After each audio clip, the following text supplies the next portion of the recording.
અગત્યના સમાચાર। આજે જ્યારે એસએસસી અને એચએસસી ની પરીક્ષા પૂર્ણ થઈ રહી છે ત્યારે ગુજરાત માધ્યમિક અને ઉચ્ચતર માધ્યમિક શિક્ષણ બોર્ડ ગાંધીનગર દ્વારા એસએસસી અને એચએસસી પરીક્ષાના પેપરોનું મૂલ્યાંકનનું કામ પૂરજોશમાં શરૂ થઈ રહ્યું છે। ત્યારે મહીસાગર જિલ્લાના બાલાસિનોર તાલુકામાં આવેલ શ્રી શ્રેયસ હાઈસ્કૂલમાં ધોરણ 10ના ગુજરાતી, સામાજિક વિજ્ઞાન અને વિજ્ઞાન વિષયના પેપરોના મધ્યસ્થ મૂલ્યાંકન કેન્દ્રનું ઉદ્ઘાટન કરવામાં આવ્યું હતું।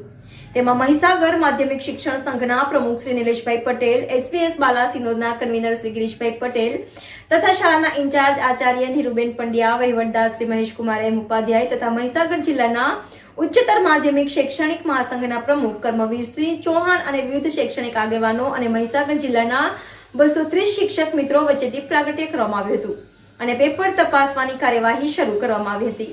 મધ્યસ્થ મૂલ્યાંકન સેન્ટરના નિયામક શ્રી મલિક સાહેબે સ્વાગત પ્રવચન કર્યું હતું। NN news Vadodara. દર્શક મિત્રો, તમારી આસપાસ બની રહેલી અવનવી ઘટનાઓ વિશે જાણવા માટે NN ન્યૂઝને લાઇક કરો, શેર કરો, સબસ્ક્રાઇબ કરો અને બેલ આઇકન પ્રેસ કરો, જેથી આપને નોટિફિકેશન્સ મળતી રહે।